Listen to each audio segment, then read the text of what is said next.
Во европската историја можеме да ги означиме како време во кое социјализмот и комунизмот доживеа една силна економска, политичка, идеолошка и морална криза.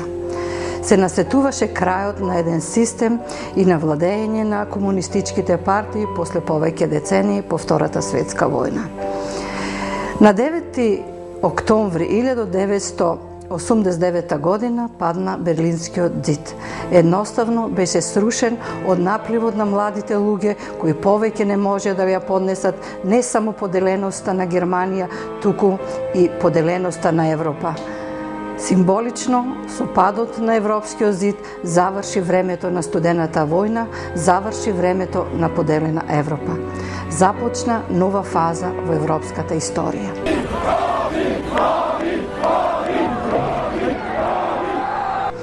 Заедно со падот на овие источноевропски социјалистички еднопартиски режими и држави, заедно со тие промени кои ги опфати европската, со кои беше опфатена европската политичка сцена, истовремено дојде до колапс и до пад на југословенскиот комунизам и социјализам.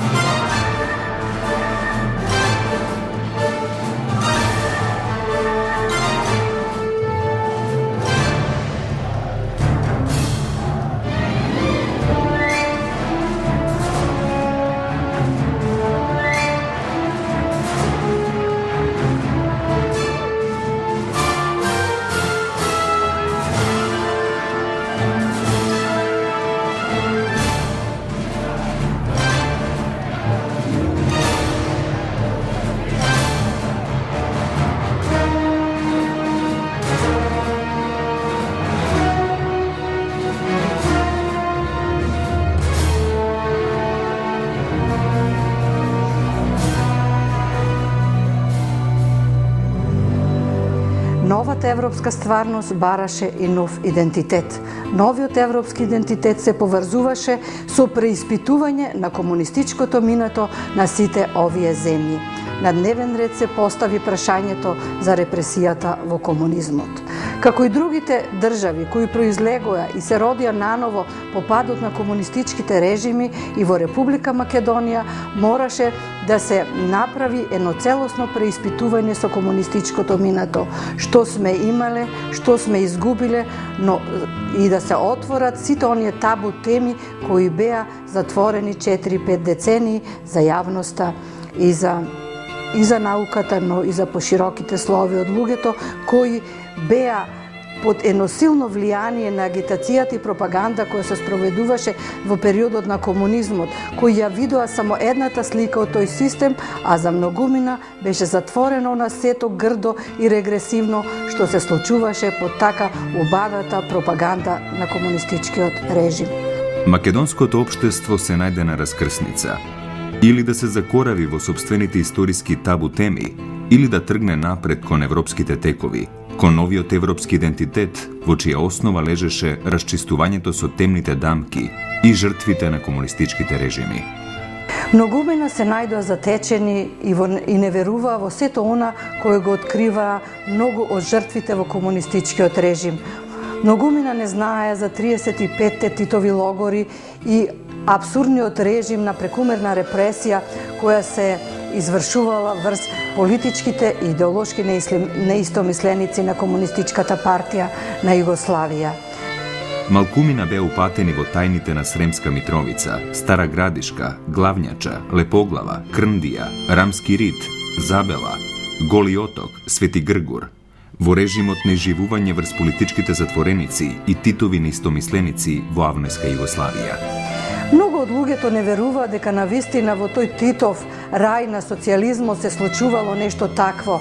Се случувало таква безпримерна репресија каква што била во овие логори и затвори. Јас сум еден и можда ефтин гашев кој не сме кажале, кој не е пристал тоа и кој на суд кажавме да сме ние малтретирани. Јас сакав да се облечам кондори, али не ми дозволи надзирателот и не ми дозволи судијата, за да видат дека има фликови од тепање потабани со жица. со жицата. Златко Билјановски, он ми беше исследовател, рече, врзете го. Ме врзете му гирачите. А ја веќе 6 дена сум стоял. Ставите му јамка за бестилка, јамката ставите ја горе за железо. Ја сега, кога не сум спал 6 дена, не сум пиел вода, не сум јадел ништо, кога ми се спие, затам јамката ме стега. Значи не можам да спијам. Разберете, и го ме стегна. А ја не можам да ги рацете ми се врзам. И така, само тој е жив. Тие туди кажа, абе то беше ужасно, абе то тие истражители, ти лудаши, абе тој душата ќе ти отат, а не тебе. Тие затворници, полови, истражи, зато повеќето тука останали. Лесно е откачиш да те осуде, водиш и таму на работилиште и да се сретиш, овдека сонце нема да те види. И тој удбаш не ти дава ти да мислиш и да кажеш желаш. Тој што ти дава да ти то ќе окажеш или нема живост. Татко ми го осудија, судењето беше утре во тивиште, пред нас, пред сите. И вика, после пресудата пушчија го него. На свижење, таму идехме од училница. И ние му носиме дреј да се пресоблече, мама му носи, и кога ојде там на една клупа у ќошо седнува да се пресоблече, кога ги соблече тие неговите дреј, има што да видиш. Од петите до шијата, целиот модер како палтото. Мама му вика, шо е тоа, вика, стреили, вика, толку си модер. А он не можеше убаво да говори, оти многу тепан. Вика, на електричен стол ме става. За да признае нешто. А што има да признае, освен тоа што му оптужбата и што кажува? Дека, вика, јас сам, вика, за организацијата, ако треба и да загинам, останувам, вика, за организацијата. За време на комунистичкиот период, нашата фамилија како патриотски ориентирана за Македонија и идеалите за Македонија беше прогонувана, малтретирана, омаловажувана, затоа што ние малце поинако мислевме од тие во тоа време што мислеа. Имено веднаш после Втората светска војна или непосредно по нејзиното завршување, врз идеолошка основа некако се создадоа два табори, два блока, блокот на народот и блокот на народните непријатели. Под поимот народ беа вгрупирани сите оние кои ја прифаќаа без поговор партијата, нејзината идеологија, нејзините политички економски мерки во трансформацијата на општество, односно во комунистичката транзиција. Од другата страна се наоѓаше таборот на така наречените прогласени народни непријатели, класни непријатели, односно беа таму групирани оние граѓани, оние луѓе кои не се согласуваа со идеологијата на комунистичката партија, значи со оние луѓе кои не беа на така наречената строга партиска линија. Овој арсенал од луѓе беше прогласен за непријатели на партијата, непријатели на државата и сурово репресиран. Тие го измислуваа тоа, кобаји сме за туѓи интереси и туѓи идеали, зошто? За да имат како да те затворат, како да те малтретираат, кобаји да оправда неправдата што ни беше наметната. А никој пат не сме биле ние за туѓи интереси и туѓи идеали. Ние не сме сакали ни Бугарија, ни Србија, ни Грција, ни Румунија. Ние си ја сакавме Македонија и македонската држава. И таму во пресудата постои вели дека одцепување од федералните единици на Југославијата во обвинителниот акт и праје самостојна македонска држава. Во тој систем на репресија најпрво настрада оние кои бара интегрално решавање на македонското прашање, односно најпрво се изрази во бунтот на војниците на Скопското кале, кои на наредбата да се оди на Стрем, бара да се оди на Солун, бара интегрално решавање на македонското прашање и обединување на македонскиот народ. Плејадата македонски национални дејци застанаа на линијата за поголема самостојност на Македонија. Ваквите ставови на оваа така наречена промакедонска струја беа прогласени за антипартиски, за автономизам и сепаратизам. Низ силната партиска агитација и пропаганда и со нагласената улога на одделението за заштита на народот ОЗНА, формирано уште пред конституирањето на АСНОМ, започна хајка против овие личности. Тие беа ставени во арсеналот на непријатели на Титова Југославија и на братството и единството со југословенските народи. Особено за грев се земаше нивната поврзаност со идеите на ВМРО, за самостојна и обединета Македонија. Јас сум роден брат на Наум Којзеклиев, кој во 1946 година беше суден во Штип за идеите на ВМРО. Тоа е прва штипска ВМРО-вска група и прв процес во Штип. Во март месец 1946 година беше извршена провала, беа лишени руководството од слобода и против нив се почна истражна постапка која што траеше повеќе од 6 месеци. Во таа истражна постапка голгота, мачење, страдања, какви што човек не може да ги замисли. Тие се опишани во книгата Судини за Македонија. Бројни македонски интелектуалци уште во текот на 46 година беа отстранувани од локалниот терен за да може полесно да се воспостави еднопартиската догматска власт на Лазар Колишевски.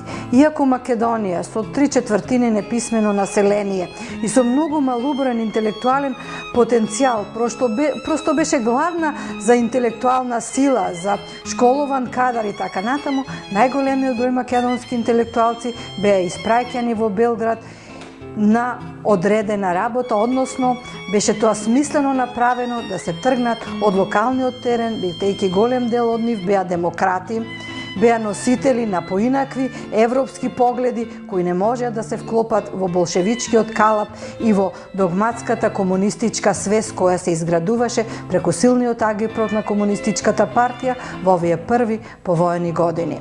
1946 година се запишав на факултет во Скопје, каде што на 1. мај 1947 година ме лиши од слобода. По завршувањето на истрагата која траеше од 1. мај до 12. јули, кога беше процесот, ние, како и сите политички затвореници во тоа време, бевме подложувани на ред испитувања, измачувања, да се дојде до некаква вистина за која они мислеат дека треба да ја откријат. Обвинението се состоеше во тоа дека сме членови на ВМРО. 49 година негде не префрлија во централниот затвор во Сремска Митровица. Таму исто така правевме патишта, мостови, на аутопатот Белград-Загреб. Значи, целото време бевме тотално, како се каже, експлоатирани, употребувани како работна рака, па дури и кога си дојдовме по издржувањето на казната, продолжи тоа испитување, тоа следење, тоа па мислам до таму негде до 10-те години.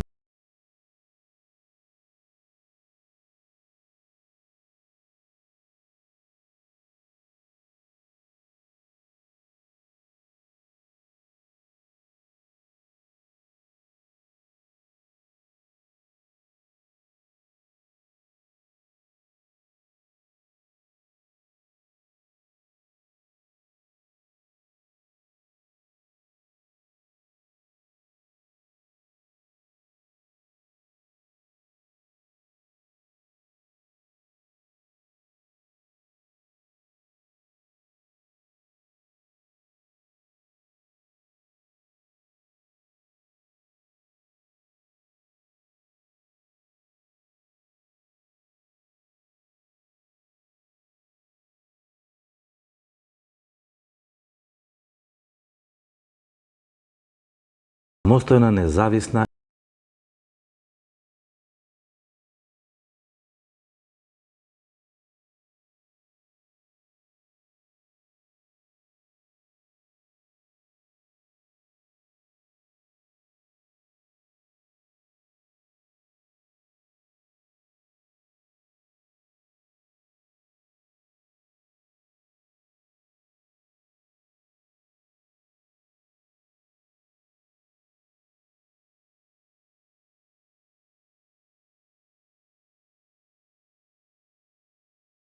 За прва тајна политичка организација во македонската држава по Втората светска војна се смета Демократскиот фронт на Македонија, Илинден 1903, основана во 1945 година.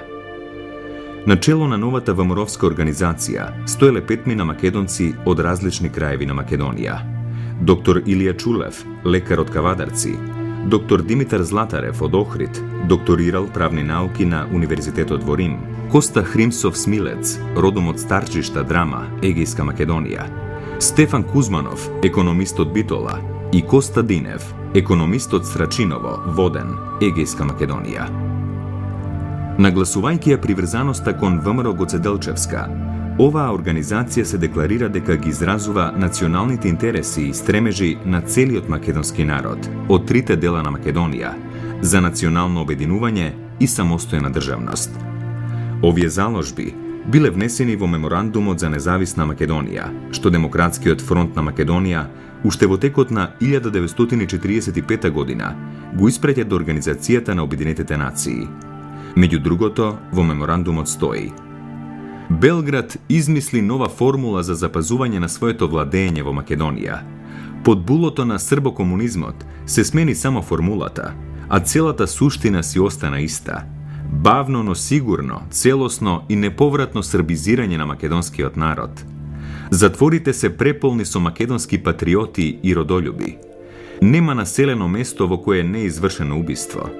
Измачувањата и инквизициите со сите нејзини методи над македонците се како во средните векови. Со овие зборови, во меморандумот во кој се бара обединета и независна македонска држава, неговите потписници си антиципирале и собствената судбина. На 20 октомври 1945 властите ја откриле организацијата и ги затвориле раководните лица. Процесот против овие приврзаници на идеите на ВМРО започнал на 8 февруари 1946 година. Судот е безмилосен. Константин Хрисимов е осуден на 20 години строг затвор, Стефан Кузманов на 15 години, доктор Димитар Златарев на 14 години, доктор Илија Чулев на 10 години, Константин Динев на 6 години, Петар Петров на 4 години и така натаму. Посебно трагична е судбината на доктор Илија Чулев и на Хрисимов. Доктор Илија Чулев бил подложен на најсурови измачувања. Бил деноноќно претепуван и ставан во безвоздушен канцер. Во 1948 година им подлегнал на страотните измачувања. Од канцерот го извлекле мртов. Вецко Стаматовски му даде задача на Драгета Шурбановски и на Спира Саботиновски да појдат во училиште да ги напишат паролите. Бидејќи зидовите беа бели и тие отидоа, напиша таму пароли да живеј ВМРО, долу комунистичката партија, да живеј самостална Македонија. Сето училиште беше поплавено со пароли. После истрагата наша, мачење, тепање поединачно, за да признеме што сме работеле и како сме работеле. После истрагата наша, заминуваме со камион во централниот затвор во Битола. Судијата ја прочита присудата на Ставрета, му дадоја 10 години строг затвор, на Вецка Стамата го осудија со 8 години затвор, а Спира Стевановски го осудија на 6 години затвор. И после судењето во Битола беа отерани во Идризово. Затворите беа преполни со млади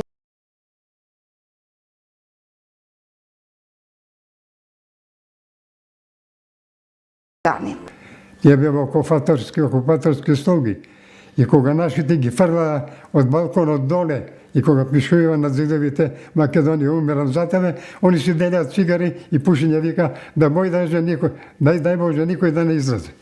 Според податоците на Министерството за надворешни работи, од 1945 до 1985 година, значи во временски рок од 40 години, били откриени 105 тајни организации и групи со преку 1200 членови, односно припадници, чие дејствување, како што пишува во информацијата на Министерството за надворешни работи, било насочено кон оцепување на Македонија од Југословенската заедница и создавање на самостојна и обединета Македонија. Од овие регистрирани членови на тајните организации и групи, 1045 биле уапсени, односно лишени од слобода, од кои 242 биле осудени на смрт со стрелање и на долгогодишни затворски казни од 15 години. Јавниот обвинител, кој беше од Прилеп, бараше за неколку души од нашиот процес, а ние бевме сите 13, смртна пресуда или најстрога казна по законот. Кога дојде редот на мене и Кирил, јавниот обвинител рече: двајцата наставници не се ни за живот, ни за смрт. Не се за живот, бидејќи многу се работеле. Значи против народот и државата. Иако не бевме ништо работеле, а не се за смрт, оти се млади. И кога казните ги кажуваа до мене, јас бев во обвинителниот акт 8, сите беа осудени на смрт со стрелање. Кога дојде кај мене, јас бев осуден прв на временска казна, после Кирил Сивевски и другите. Значи, 7 од 13 души беа осудени на смрт, а 6 на временска казна. Покрај затворањето на прогласените народни непријатели, една од казнетите мерки која спроведуваше така наречената нова или народна власт во периодот 45-46 година беше целосна конфискација на имотот на прогласените народни непријатели. Со години стекнуван имот преку ноќ стануваше така наречено општонародно добро, кое во најголем дел го ползуваа представници на така наречената народна власт. Со прекумерна репресија и прогласување за непријатели, според слободна проценка на некој локален моќник, преку казнено законодавство, во Народна република Македонија беа одземени над 90% од приватната собственост, уште пред спроведувањето на формалната национализација во декември 1946 година.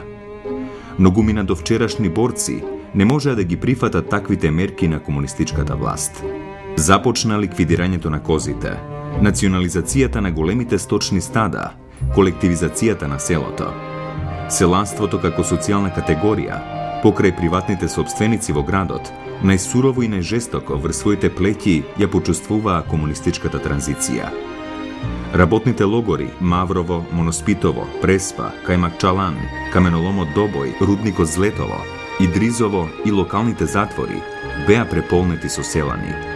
Нивните семејства со месеци не знаеа каде се, а дел од нив, како што стои запишано понекаде, гизела помрачина, не им се знае гробот.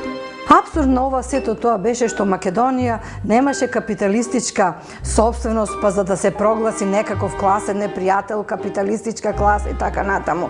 Сето тоа беше една идеолошка конструкција заради која настрада многумина иматели на приватна собственост. Тоа беа главно занаетчи, трговци, иматели на ситни производни погони, дури и 48 година кога се спроведе втората национализација, се одзема и и водениците на луѓето и најситните нивни занечиски работилници со кои државата целосно завладее со собственост, односно со приватната собственост, која ја прогласи за така наречено народно, општонародно или народно добро, односно тоа беше таа државна собственост со која располагаше државата.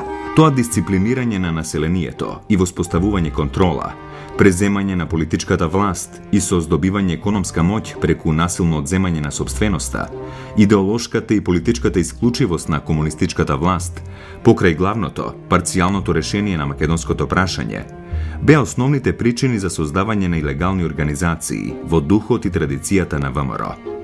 Овие новоформирани тајни организации го креваа гласот против прекумерната репресија, против насилните конфискации, национализации. Отстранувањето на Ченто означи сигнал за безмилосна чистка на сите оние кои бараа целосно решавање на македонското прашање, на оние кои дигнаа глас против насилството над граѓаните, против недемократското владење на партијата, против насилните експроприации. Сите тие, како ВМРО-вски, антипартиски и антидржавни прозападни елементи, беа сурово репресирани. За сите беше најдена универзална формула. Беа прогласени за приврзаници на Ванчо Михајлов и империјалистички шпијуни. Веќе 47, 48, 49 година започнува одземањето на козите како мерка со која власта наводно сакаше да ги заштити шумите. А кој го наметна тоа? Му го наметна, му изеде козите, му изеде шумата, одошо да живеете. Немаше резистенција, беше принуден да бегат. Или да емигрира во град, или да емигрират во странство. Тоа беше навистина една трагична епопеја за македонскиот селанец, особено за македонскиот селанец во планинските села. Понатаму, покрај спроведувањето нова засилена втора национализација, истовремено се зголемува стапката на задолжителен откуп која плаќале селаните кон државата. Но не се зголемила само стапката на откупот, туку станале многу поригорозни казните за укривање на дел од производите на селанството. 49-та година ова селанство го доживува најголемото разочарување од својата народна држава. Имено по судиро со информбирото, раководството на Комунистичката партија на Југославија, прифаќајќи дел од критиките на Сталин кои се однесувале на југословенската аграрна политика, со пленумот во јануари 1949 година почнува да спроведува форсирана колективизација на селото. Ние имаме мош над 1000 декара земја, прва покрај Брегалница, Бахчи, ниви у Долно поле, Горно поле, у градините, у Растоките. Тука тоа близината беше псовци, стада, тоа немаше што нема. Меѓутоа, се беше убаво да не беа селските кодоши. Страдањата почнаа, татко ми го затворија. И кога го не го затворија, за кратко време после него и тетин ми го затворија. Оние доа веќе му затвор. Ние бехме како црна овца во стадото во селото веќе, прогласени за ратни богаташи. Луѓето со денови биле држани во истражни затвори. Цели ноќи во нивните семејства упаѓале службениците на УДБА кои со вперено оружје ги принудувале домакините пред очите на нивните деца да потпишат дека влегуваат во колективите.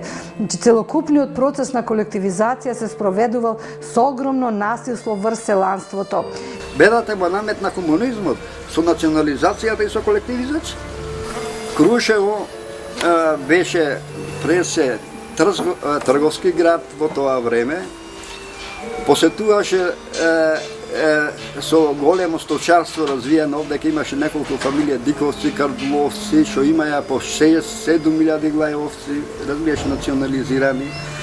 Аврам еден имаше, што му се задал 12.000 глави овци, и со тоа сточниот фонд сега од тој период до сега е паднате на 75%.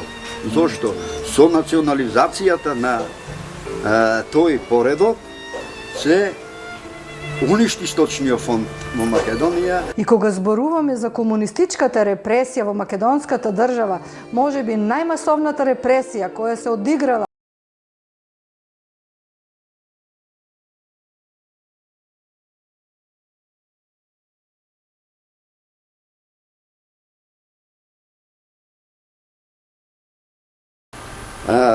Гледавме ние како патриотски ориентирани луѓе дека неправдата му се подметнуваше саде на Македонија и економски беше исцрпувана Македонија од многу причини. Прво, национализацијата, колективизацијата,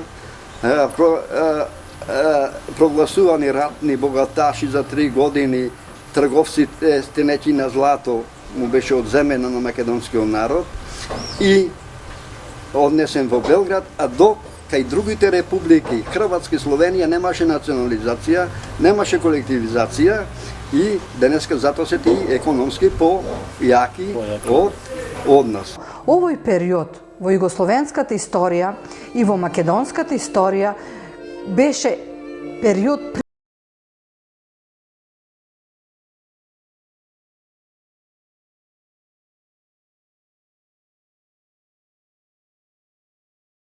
пак со кој не се расчисти во првите повојни години, ги стаса судирот на КПЈ со информбирото. Уште една спасоносна формула за дисквалификации и ликвидации. Голем дел од македонските борци за обединета Македонија, прогласени за информбировци, беа испратени на општествено превоспитување на Голи Оток, еден од најзлогласните логори во поствојна Европа. Кои беа македонците кои беа одведувани на островот Голи Оток и на Свети Гргор, односно кои беа казнети на општествено корисна работа и општествено превоспитување? Имено се стекнува впечаток дека една група на македонски дејци, основоположници на македонската држава, припадници на групата автономисти и сепаратисти, оние кои не настрадаа 46-47 година по процесот кој се спроведуваше против Методија Андонов Ченто, сега некако државата искористи одредена шанса овие луѓе да ги прогласи како приврзеници на резолуцијата на информбирото и да бидат репресирани во тие информбировски чистки. Во евиденцијата сочувана во СВР, на списокот се наоѓаат 882 македонци, но нивната бројка сигурно е околу 1000, бидејќи секојдневно се откриваат личности кои по 4-5 години биле на Голи Оток, а ги нема во списокот. На Голи Оток згасна животот на македонскиот трибун и учител Панко Брашнаров. Таму беа одведени Петре Пиру Земајски, Лазар Соколов, Владимир Полежиновски, Генади Лешко, Јонче Фотев, Венко Марковски, Кемала Голи, Трајко Мишковски, Димче Аджимитревски, писателот Иван Точко и неговата сопруга, Богдан Божиновски.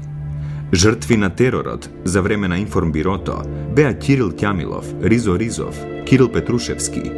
Последниот гемиџија, Павел Шатев, умира од глад и студ во куќен затвор во Битола. Трагична е судбината и на браќата Кемал и Неџата Голи, двајца албански антифашисти и интелектуалци, по потекло од Дебар.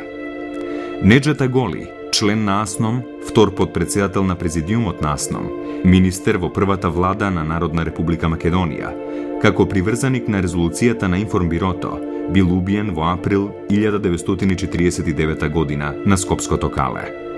Неговиот брат Кемала Голи, учесник на првото заседание на АСНОМ и забележлива политичка личност во првите години на градењето на современата македонска држава, бил казнет со казна општествено корисна работа во логорот Голи Оток, каде останал од 1949 до 1962 година. После укинувањето на информбирото имаме еден период на малку олабавување на тој систем на комунистичка репресија кој се случуваше во државата, иако не целосно, иако досијата, чистките, следењето и така натаму, контролата над умот и свеста над луѓето се вршеше се до распадот на комунизмот, сепак има еден период во кој е намалена таа силна репресија која беше присутна во периодот од 48 до 56 година. Веќе во 58 година, кога ги читаме одредени партиски документи, може да се види дека комунистичката власт се соочува со еден друг проблем. Вика сега се појавува нова македонска интелигенција. Таа македонска интелигенција веќе го прифаќа социјализмот. Таа не може да се прогласи за класичен непријател од типот на оној кој ги прогласувавме 45 и 46 година. Ке ги прогласиме за Ванчо Михајловисти и работата е чиста. Значи, како арсенал на некакви остатоци идеолошки можат да бидат ликвидирани. Но овие луѓе се на наша линија, прифаќаат идеологијата, но поставуваат прашања кои не одговараат на надворешната политика на Југославија. Ова нова македонска интелигенција пред се го поставувала прашањето за правата на македонците во соседните држави, а пред се во соседна Грција. Барала да се воспостави, исто така вика ние бевме подготвени кога се работеше за Стрем и за Словенечкото приморје, сите да излеземе да демонстрираме, но никој не го поставува прашањето на правата на македонците на Егејска Македонија. И токму затоа, кога на дневен ред новата македонска интелигенција почнува да ги поставува овие прашања, започнува да се полна досиеата и да се следат бројни интелектуалци, особено се следели интелектуалците на универзитетот, писатели, поети, јавни личности кои имале влијание во јавноста. Службите за внатрешни работи педантно ги полна нивните досиеја, така што во 1965 година, според анализите направени од една комисија на Народното собрание, имаме бројка од 137.000 лични досиеја кои се воделе во Република Македонија.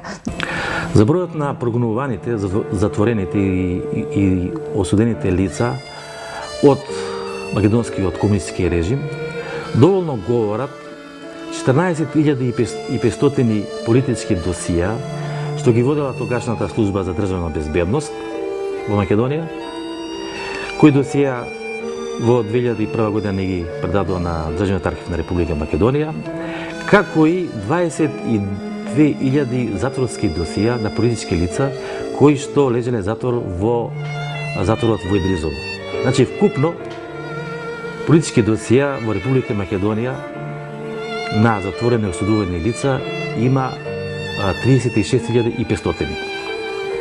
А тоа се досија на лица, граѓани на Република Македонија, кои што беа затворени, депортирани, судени, па и стрелани,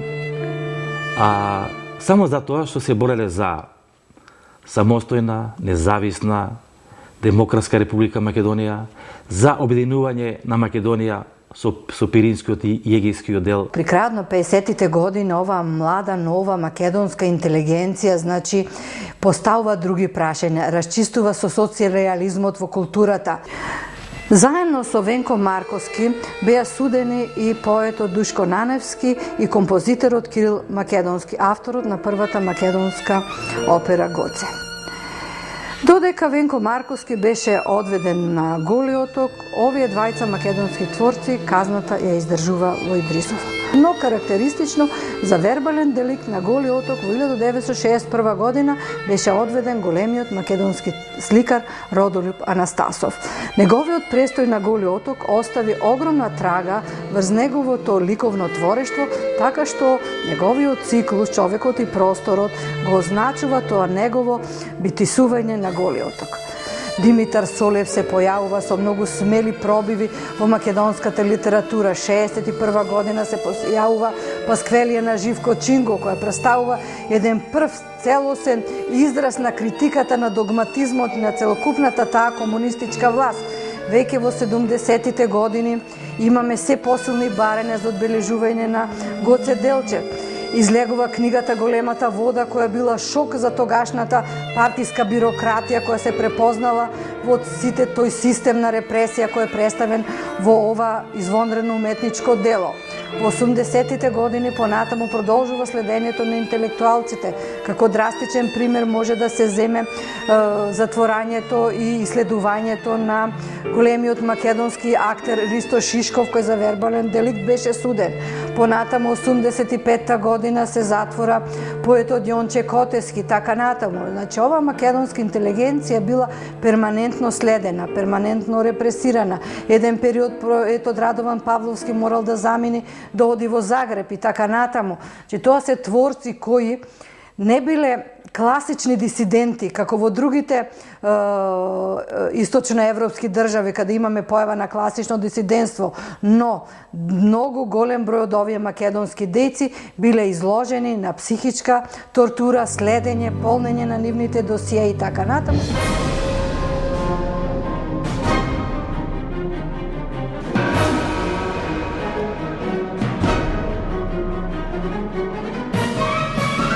Меѓу овие лица има голем број на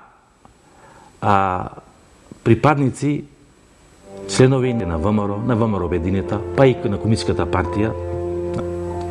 Меѓу овие припадници исто така има голем број на интелектуалци, писатели, лекари и ученици, студенти, па и деца на 16 години. Сите овие лица, припадници на овие тајни македонски организации и групи, беа затворени и судени само заради тоа што ги продолжувале револуционерните традиции на ВМРО и патриотските традиции на своето семејство, односно на своите предци. Ова е можеби единствен пример во историјата на човештвото некој да биде осуден од сопствената власт за патриотизам, односно за љубов кон сопствената татковина. Една целосна иронија на историјата. Кој настрада во оваа комунистичка репресија?